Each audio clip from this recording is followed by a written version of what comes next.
ইলিশ এমন টাইমে আইলে পাওয়া যায় না। কালা রাস কত করে কি? 5 টাকা কি পিস? হ্যাঁ। এই যে এগুলো 1 পিস না, আর 3টা 15 টাকা। ভালোই। কত বড় বড় রাজা হাঁসগুলো।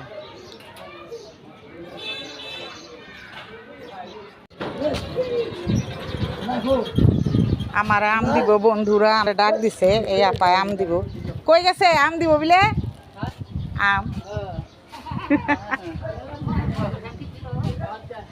হ্যাঁ, আমার ওই জালানাদা ডাকতেছে আদর আর আম্মু, আদর আমলিয়া যাও, আদর তো শৈল বালা না, লাইব কি?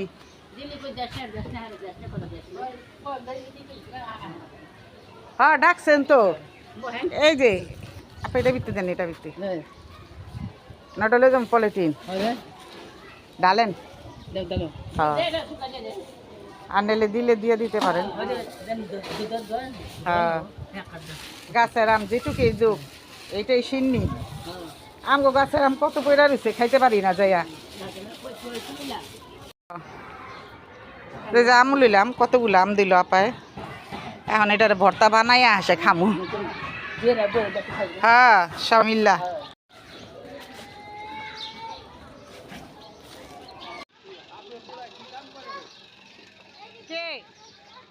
বন্ধুরা তোমরা কেমন আছো? এই তো ছেলের জন্য লুডুস রান্না করলাম।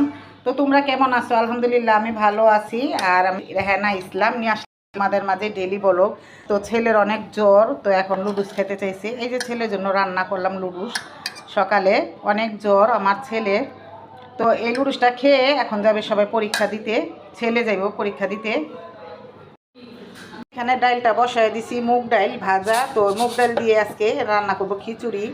তো মেয়ে আর ছেলে খিচুড়ি খেতে চাইছে, তো এই জন্য খিচুড়িটা রান্না করব, গরুর মাংস ভুনা আর খিচুড়ি। তো বন্ধুরা যারা দেখতেছো নতুন বন্ধুরা, লাইক দাওনি, এখন একটি লাইক দিয়ে দাও আর সুন্দর করে কমেন্ট করো। আর আমার আগের আপুরা ভাইয়ারা তোমরাও লাইক দাও, কমেন্ট করো, শেয়ার করো। তো তোমাদের অনেক অনেক ধন্যবাদ। একদিন তোমাদের আমি নাম বলবো, তো এখন সময় হয় না, ছেলেদের বাচ্চাদের পরীক্ষা, এই জন্য নাম বলতে পারি না। তো তোমাদের একদিন সবাই নাম বলবো, আমার লক্ষ্মী আপুরা ভাইয়ারা। তোমরা কেউ গোসা করো না, রাগ করো না এই বোনের সাথে। তো আমার ডালটা ভাজা হয়ে গেছে, এখন আমি মাংসটা চড়াই দিব। বিসমিল্লাহ। মাংসগুলো আমি কষানো বহাই দিছি, তো মাংসটা কষানো হয়ে গেছে। আমি এখন ঝোলটা দিয়ে দিব। আর নিচে গেছিলাম তালে আঁশগুলো আনতে, তো নতুন এই বাইরেছে তালের আঁশ, আমার অনেক পছন্দ তালের আঁশ খাই। তো এই যে তোমাদের জন্য একটু ভিডিও করে নিয়ে আসলাম। আর এই যে মাংসগুলো কষানো হয়ে গেছে, তো আমি এখানে পানিটা দিয়ে দিব। আমার গরুর মাংস ভুনাটা হয়ে গেছে, ভুনা না হালকা হালকা একটু ঝোল রাখছি। তো রান্না করলে হালকা একটু ঝোল খিচুড়ি খাওয়া হবে, তো এটা ঝোল না রাখলে তো ভালো লাগবে না। তো আমার তরকারিটা হয়ে গেছে, এখন আমি খিচুড়িটা বসাই দিছি। আর আমার ভিডিওটা ফেসবুকের থেকে দেখলে তাহলে ফলো দিয়ে দিবে বন্ধুরা, আপুরা, ভাইয়ারা। তো ফেসবুকের থেকে ফলো দিয়ে দিবে। তো এখন আমি খিচুড়ি রান্না করতেছি, আমার সাথে থেকে। চাউলটা একবারে ধুইয়া দিয়ে দিছি, তো এখন আমি এদিকে দিয়ে দিব হলুদের গুঁড়া গুঁড়া, অল্প করে মরিচের গুঁড়া, তেল আর পেঁয়াজ দিব আমি একটু পরে। তো এখন আমি লাড়াচাড়া দিয়ে দিতেছি, আর দিয়ে দিব এখন লবণ।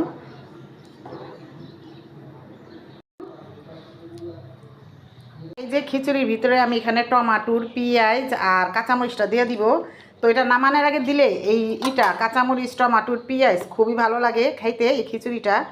তো এই খিচুড়িটা আমার রান্না করা হয়ে গেছে, কিন্তু আমি আর একটু জাল দিয়ে নিব। এই যে টমাটোর দিলাম, কাঁচামরিচ দিলাম, তারপর আর একটু হইলে তোমাদের দেখাবো।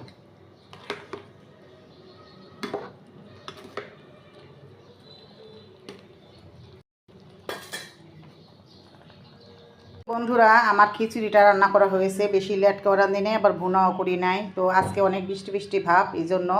আর ছেলেও খাইতে চাইছে, শরীর ভালো না। তো এখন আমি খাবো, আমার সাথেই থাকো। তোমার ভাইয়া খেতে বসছে, এই যে। আর আমি এই যেদিকে খাইতে বসছি দেখো, সাথে নিছি ভম্বা মরিচ আর হইল লেবু। তো এখন বিসমিল্লাহ করে খাবো। আর দেখো কত বড় একটা হাড্ডি নিছি।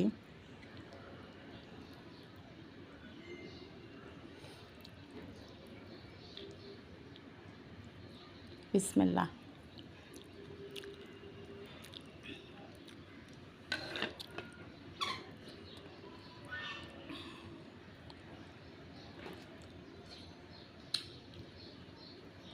মাংসটা একেবারে গইলা গেছে।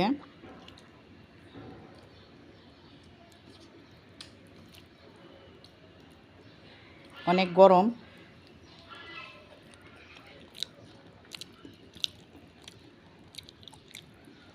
খিচুড়ি তো এমনি ঝাল, বোম্বা মিস খাম কেমনি। এই যে বন্ধুরা, আমি এখানে নাস্তা খাওয়ার জন্য পাস্তা বসাই দিছি কুকারে। তো আমি আর চুলায় রান্না করলাম না, কুকারেই রান্না করতেছি পাস্তাটা।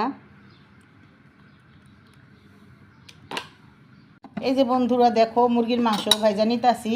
তো এদিকে আমি দিছি তেল, মরিচের গুঁড়া আর হলো আদা রসুন। তো আমি মুরগির মাংসগুলো আগে ভেজে নেব, তারপর পাস্তা রানবো আর সব কিছু দিব। এই যে বন্ধুরা দেখো, পাস্তা রান্নার জন্য এখানে মাংসগুলো ভাজা নিছি আর সাথে দিছি ডিম, তারপরে পেঁয়াজ, টমাটোর, কাঁচামরিচ। তো আমি এটা ভাজা নিব, একটু ভাজা ভাজা করে নিব, তারপর পাস্তাটা দিব। তো তোমরা কমেন্টে জানাইবা কুকারের রান্নাটা কেমন হয়েছে আর কেমন লাগে। তো আমি মিনি কুকারে রান্না করতেছি, এটার ভিতরে মনে করো 2-3 মানুষের রান্না করে খাওয়া যায়। বন্ধুরা, আমার পাস্তাগুলো রান্না করা হয়ে গেছে, রাইস কুকারে রান্না করলাম। তো আজকে রান্নাঘরে রান্না করি নাই, রাইস কুকারে রান্না করছি। পাস্তাটা কেমন হয়েছে কমেন্টে জানায়ও। তো এটা হলো আমাদের বিকালের বা বলো সন্ধ্যার যে কোনো একজনের যে কোনো এক টাইমের নাস্তা। তো এটা আমি এখন এই বিকালবেলায় আমি নাস্তাটা করতেছি। তো এই যে দেখো, রাইস কুকারের রান্নাটা কেমন হয়েছে কমেন্টে জানায়ও। আমি এখন তোমাদের খেয়ে দেখাবো। দেখো, বিসমিল্লাহ।